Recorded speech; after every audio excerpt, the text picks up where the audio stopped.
Conakry, 15 août 2018, au sommaire de cette édition, le ministre du Budget devant la députée pour présenter le projet de loi de finances rectificative. Dans la projection révisée, les dépenses seront revues à la baisse par rapport au budget initial 2018. Droit de l'enfant et lutte contre le mariage précoce, avec cette volonté exprimée par le Premier ministre chef du gouvernement, Dr Ibrahima Kassory Fofana, reçoit les filles leaders à cet effet. Les messages sont porteurs d'espoir. En sommaire encore, les chrétiens de Guinée célèbrent ce mercredi la fête de l'Assomption, une cérémonie religieuse qui marque l'élévation vers le ciel de la mère de Jésus-Christ. Cette journée fériée honore la Vierge Marie. Mesdames et messieurs, bonsoir. Merci de l'attention et bienvenue dans cette édition. À l'hémicycle, le ministre du Budget présente le projet de loi de finances rectificative exercice 2018. Ce projet va permettre au gouvernement de bénéficier d'un réajustement du budget. Dans les projections révisées, les recettes et les dépenses seront revues à la baisse par rapport au budget initial. Ce projet est donc soumis à l'appréciation des honorables députés. Abdel Diallo. Devant la représentation nationale, le ministre Ismaël Dioubaté présente le budget révisé de l'État pour l'année en cours. Son examen et son adoption par les députés permettront d'accompagner le gouvernement dans la mise en œuvre de sa politique économique et financière. Cet exercice fait suite aux écarts constatés dans les projections initialement faites sur le budget de 2018. Les projections budgétaires révisées pour 2018, tant au niveau des recettes, des dépenses que du financement, sont bâties sur une hypothèse de croissance de 5,8%, tel qu'initialement prévu, le maintien du taux d'inflation en fin de période à 8%, le maintien des réserves de change de la BCRG à un niveau adéquat de 3 mois d'importation et un taux de pression fiscale de 13,36% contre 15,77% en loi de finances initiale. Le solde global est projeté à moins 2,33% du PIB contre moins 2,15% initialement prévu. Ce projet de loi de finances rectificative proposé par le gouvernement prévoit une baisse de 11% au niveau des recettes. Suivant la nouvelle proposition budgétaire, elles sont estimées à 16 434 milliards contre une prévision initiale de 18 537 milliards de nos francs. Cette baisse des recettes projetées à fin 2018 concerne les recettes fiscales pour 9,29%, soit 1,35% du PIB, et les dons, les legs et fonds de concours pour 42,8%, représentant 0,9% du PIB. Pour les recettes fiscales, la moins-value porte sur les impôts sur les salaires et la main-d'œuvre, moins 52,8%, les impôts sur le patrimoine, moins 54,6%, les impôts sur les biens et services, moins 10,9%, et les impôts sur le commerce extérieur et les transactions internationales, moins 15%. Au titre des dépenses, les projections révisées se chiffrent à 18 899 milliards contre une prévision initiale de 20 861 milliards, soit une diminution de 9%. La baisse des prévisions des dépenses de 1 962,82 milliards est imputable aux dépenses courantes pour 800,35 milliards, soit une baisse de moins 6,46%, et aux dépenses d'investissement pour 1134,47 milliards, soit une décrue de 14,10%. La baisse de la pression fiscale par rapport à la prévision initiale s'explique principalement par la non-application des dispositions relatives à la fiscalité immobilière, la modification du barème de la retenue sur le traitement des salaires et l'octroi des mesures fiscales incitatives aux industries minières naissantes. Avant l'élaboration du projet de loi de finances 2019, une équipe est mise en place pour travailler et proposer des solutions idoines à l'État.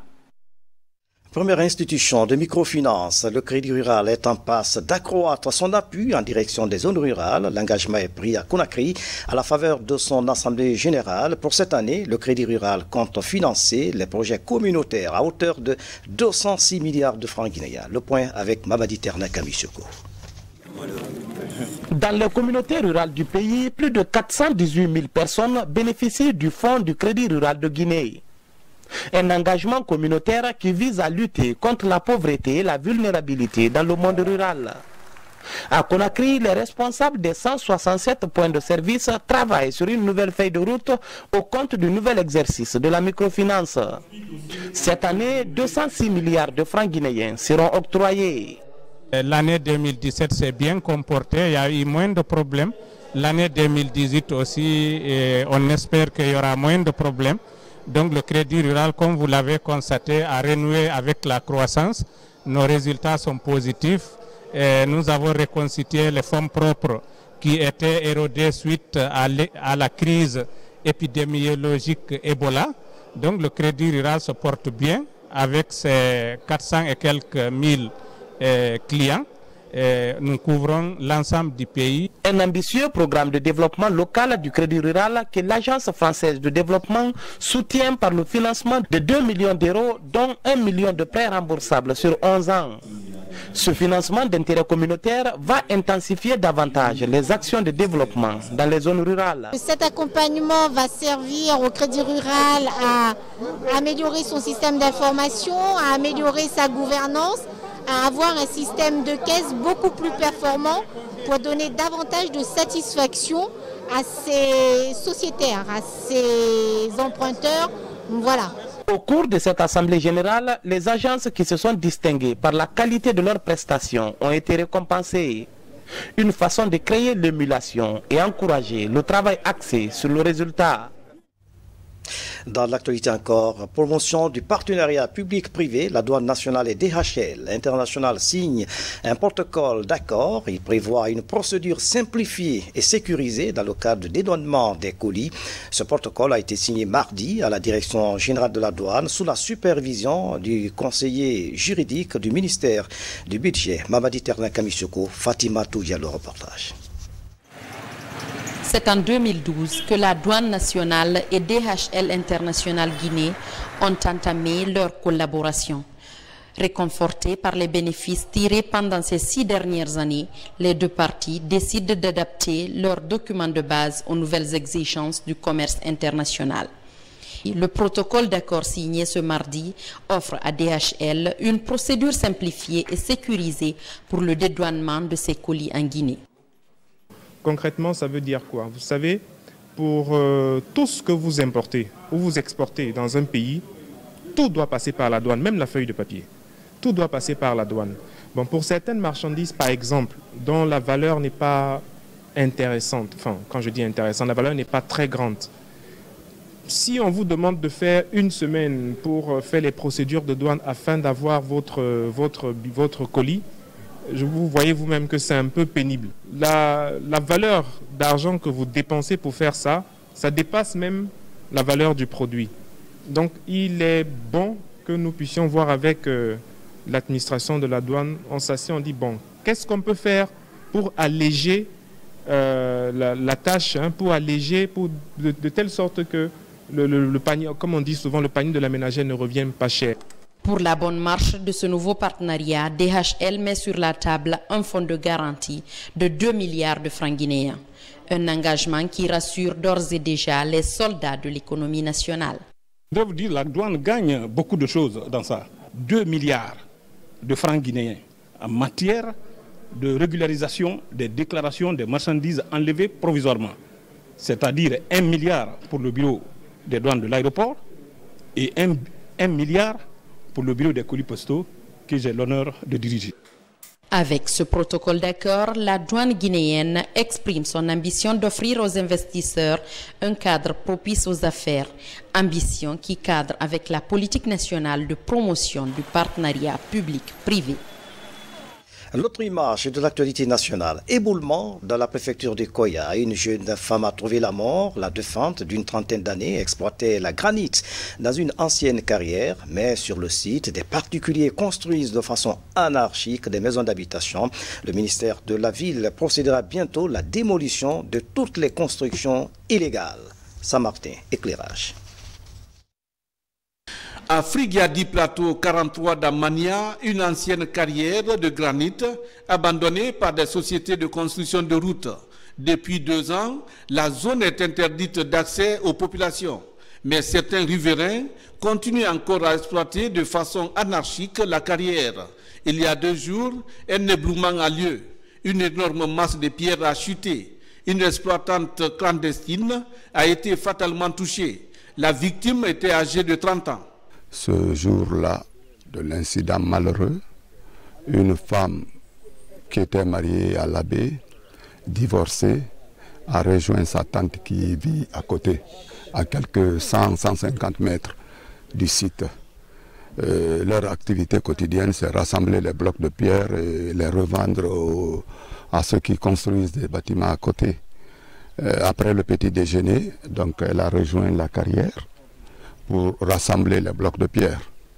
Et c'est dans ça, quand elle s'est absentée de la maison sans donner son adresse à sa tante, celle-ci est remontée par là parce qu'elle sait que c'est leur occupation quotidienne.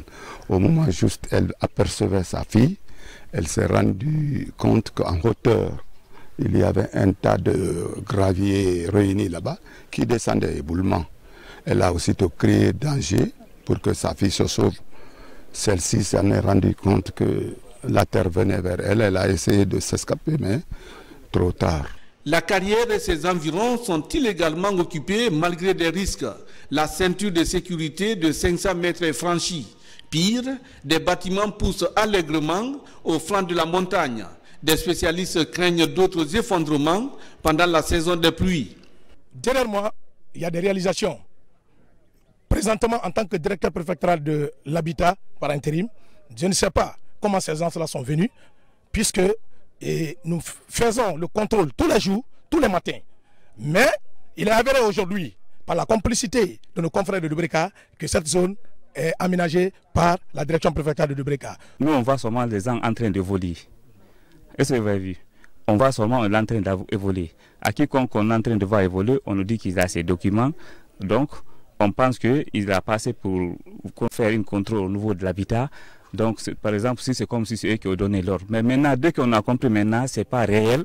À partir de là, maintenant, nous, on va prendre notre disposition. Face à une réalité choquante, le ministère de la Ville et de l'Aménagement du Territoire annonce des mesures draconiennes. La démolition des constructions sur les terrains dangereux est la mesure d'urgence prise par cette préfecture. La mesure sera aussi appliquée à la décharge de la minière à Conakry. Les populations vivent dans des conditions extrêmement pénibles sur le plan sanitaire. Et nous l'avons expliqué aux responsables, aux chefs de quartier, aux chefs secteurs, pour que ces personnes comprennent que le président de la République a un souci, c'est de faire en sorte que chaque Guinéen soit protégé. Et la meilleure façon aujourd'hui pour protéger les Guinéens de cette zone, c'est qu'ils quittent. Il faut que les gens quittent. D'abord, ils se sont installés irrégulièrement. C'est une zone réservée. Personne n'avait le droit d'y être. Ils y sont. Personne n'a un document. Et malheureusement, certaines personnes se sont investies à faire des constructions. Et aujourd'hui, d'abord, il faut qu'ils comprennent qu'on ne peut pas continuer à les garder. Après les éboulements à la décharge de la minière et à la carrière de Frigiadi, les responsables du ministère de la Ville et de l'Aménagement du Territoire comptent jouer la carte de la prévention. Dans l'actualité encore, droits de l'enfant et lutte contre le mariage précoce. La question préoccupe le gouvernement guinéen. Ce matin, le Premier ministre chef du gouvernement a reçu les filles leaders du Guinée pour débattre du sujet. Un des premiers points consiste à régler une incohérence dans les textes de loi relatifs à l'âge légal du mariage. Tierno Ousmane Diallo, reportage. Une rencontre des plus prometteuses pour la lutte contre les mariages précoces en Guinée. Face au chef du gouvernement, le club des jeunes filles leaders de Guinée explique les efforts fournis jusque-là par ses membres. Mais pour donner plus de force à leur combat, les membres du club sollicitent l'appui des pouvoirs publics pour accélérer le processus visant à uniformiser les textes sur l'âge minimum légal du mariage dans le pays. Dans le code de l'enfant, il est dit 16-17 ans. Dans le code pénal, il est dit 18 ans. Donc il faut vraiment harmoniser. Donc demander son soutien pour vraiment que cela soit accéléré et que ça nous facilite la tâche sur le terrain avec les différentes actions. Les documents harmonisés sont au niveau du ministère de la Justice qui devrait les étudier dans un premier temps depuis la fin du premier semestre. Plan International Guinée suit de près le processus et voit en ce plaidoyer auprès du Premier ministre une réelle opportunité de faire avancer le débat pour la cause des jeunes filles. Lorsque nous parlons du mariage des enfants, il y a beaucoup d'amalgames qui font que aujourd'hui cette pratique se perpétue dans le pays.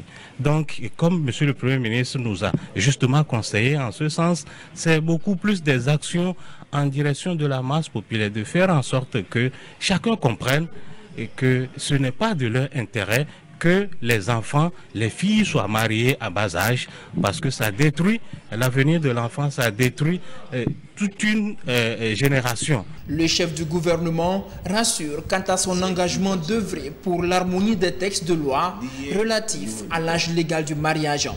Nous ferons la plaidoirie auprès du système judiciaire pour que cette dichotomie soit levée. Dans le respect, nous ne pouvons pas faire plus. On plaide parce que l'institution judiciaire est indépendante. Mais nous faisons la plaidoirie pour que cette dichotomie puisse trouver une solution rapide. On estime à 54% le taux de mariage précoce en Guinée, même si ces dernières années, une légère baisse a été constatée par les organismes de protection de l'enfant. Le défi à relever est encore immense face aux pesanteurs sociales. Dans le même registre, comment impliquer les services de sécurité dans la lutte contre les violations des droits de la femme et de la jeune fille? C'est dans ce sens que l'ONG Coalition des femmes leaders a rencontré les autorités du commissariat central de la Bellevue. Les échanges sont porteurs d'espoir. Fatoumata Batouli-Diallo, Ousmane Ba, reportage. Cette dame arrive au commissariat de police de la Bellevue dans la commune de Dixine. Longtemps victime de violences qui lui sont infligées par son mari, elle décide de briser son silence. Ici, elle est porteuse d'une plainte contre son mari pour causes et blessures.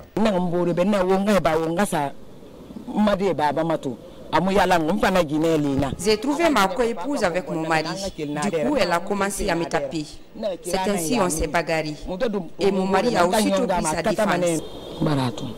Au commissariat, la plainte est reçue et traitée rapidement. Pour encourager les victimes de violences à s'adresser aux services compétents, chaque cas bénéficie d'une attention soutenue.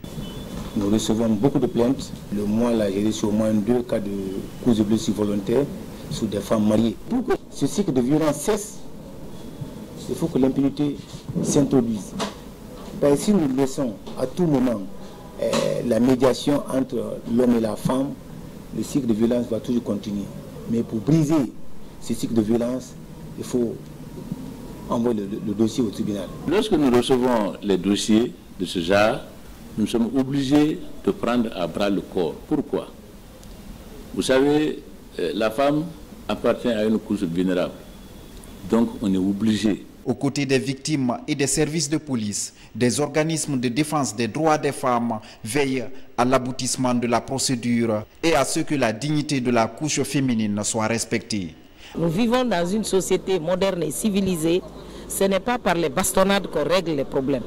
Si vous êtes victime de violence, vous couvrez celui qui est à la base de cette violence. Le jour où il va vous tuer, il n'y aura d'autre constat que d'aller vous enterrer. Il faut oser venir vers les commissariats. Les cellules de l'OPROGEM sont là pour exposer votre problème. Même si c'est un avertissement, même si c'est une mise en garde ou un engagement solennel que la personne signera, ça va vous mettre à l'abri pour le futur. La coalition des femmes leaders est sur le terrain depuis 2012. Elle compte organiser des campagnes de sensibilisation auprès des responsables de famille et de l'ensemble des citoyens afin d'attirer leur attention sur l'importance de la protection de la femme pour le développement socio-économique de notre pays. Dans l'actualité encore, au centre de diagnostic de la Caisse nationale de sécurité sociale, les travaux d'installation de l'imagerie par résonance magnétique IRM seront bientôt achevés. Des techniciens romains sont à Conakry pour procéder à la mise en place de l'équipement. L'IRM, si vous ne le savez pas, permet de poser des diagnostics fiables sur les différentes maladies, dont le cancer. Maurice Sidibé. Dans son élan de réforme amorcée, le centre de diagnostic de la Caisse nationale de sécurité sociale est sur le point d'installer une IRM imagerie par résonance magnétique. C'est là, dans cet espace de 6 mètres carrés, appelé la case des Farandés, que l'IRM sera bientôt installée. C'est un besoin pressant, à la mesure où tous les Guinéens aujourd'hui ont une tendance d'aller à l'extérieur pour se faire soigner. Nous remercions le président de la République pour avoir l'initiative de nous engager dans ce processus. À son arrivée ici, lors de l'inauguration du centre de diagnostic, il a souhaité que la Caisse de sécurité sociale s'acquitte d'un devoir qui est l'IRM. Et aujourd'hui, l'imagerie par résonance magnétique est une réalité. Déjà, les suppresseurs, les condenseurs et tout le système de refroidissement sont prêts à fonctionner. L'imagerie par résonance magnétique de type 1.5 permettra de poser un diagnostic précis pour les différents types de cancers par l'action du champ magnétique et d'ondes radio. L'IRM a une performance très élevée. Ça nous permet non seulement de voir la lésion, là où elle se situe, ça nous permet de caractériser la lésion pour dire que la lésion, elle est peut-être un cancer ou pas. Et ça nous permet finalement de faire un bilan d'extension. Qui parle de cancer, il y a la localisation principale. Après les travaux d'aménagement, la partie essentielle de l'équipement qui constitue l'aimant sera installée le 17 août prochain. Des salles d'attente seront aussi aménagées pour les patients. Au-delà de l'IRM, le centre de diagnostic entend se doter d'une unité de cathétérisme pour déboucher les artères et faisceaux sanguins. Une anomalie qui entraîne souvent des crises cardiaques. Et puis ce 15 août, c'est la fête de l'Assomption, une cérémonie religieuse chez les chrétiens qui célèbre la fin de la vie terrestre de la Vierge Marie, la mère de Jésus-Christ. Le mot Assomption vient du latin assumer, qui signifie prendre, enlever. Les précisions avec Francis Couli. La Vierge Marie, mère de Jésus-Christ, se serait établie à la fin de sa vie à Éphèse, en Asie mineure, accompagnée de l'apôtre Jean. La maison qu'il aurait abritée, la maison de la Vierge, attire encore de nombreux pèlerins. À sa mort, selon une tradition ecclésiale qui remonte à 431, la Vierge aurait été immédiatement élevée au ciel. Cette assomption d'un mot latin qui signifie enlever ou élever est commémorée depuis lors tous les 15 août. C'est l'une des principales fêtes catholiques dédiées à la Vierge. Elle est aussi célébrée avec ferveur par l'Église orthodoxe sous le nom de Domition. L'Assomption qui entérine la place à part de Marie dans l'humanité n'est devenue un dogme de l'Église catholique que le 1er novembre 1950 avec la publication par le pape Pie VII de la Constitution apostolique Munificentissimus Deus, où il est dit « L'Immaculée Mère de Dieu, Marie toujours vierge, une fois achevé le cours de sa vie terrestre, a été assumée ou élevée, corps et âme, à la gloire céleste. » Ce document revêtu de l'infaillibilité pontificale engage la foi des catholiques.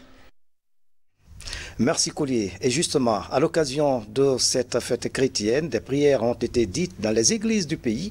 Ils étaient nombreux, des fidèles qui ont pris part à la messe de ce mercredi, jour férié, chômé payé en Guinée. Ali Badara Kondé. 15 août, fête de l'Assomption, un jour solennel pour les chrétiens. Cette fête symbolise la montée de la Vierge Marie au ciel pour les fidèles chrétiens. Il s'agit de rendre tous les hommages à la mère de Jésus. Ici, dans la paroisse bienheureuse Anne-Marie Javoué de Nongo, cette journée est marquée par des prières et les invocations de la Vierge Marie. L'Assomption est une grande fête. C'est un moment essentiel, un mouvement profond de prière. C'est aussi un moment pour tous les hommes, pour tous les enfants du monde, de penser à leur mère. Nous, chrétiens, nous devons être des imitateurs de Jésus-Christ. Et vous voyez, pour que Jésus s'incarne, Jésus est passé par la Vierge Marie. Marie, le Seigneur l'a mise à part pour qu'elle puisse contribuer à l'œuvre de salut de l'humanité. La fête de l'Assomption est aussi la rentrée glorieuse au ciel de la Vierge à la suite de son fils Jésus, mort et ressuscité. À la paroisse Saint-Kizito de Sanoya, au kilomètre 36, ils sont venus nombreux pour célébrer cette solennité. Cette solennité est particulière pour la Guinée. Et vous vous souviendrez que lors de la visite papale, la Guinée a été consacrée à la Sainte Vierge Marie.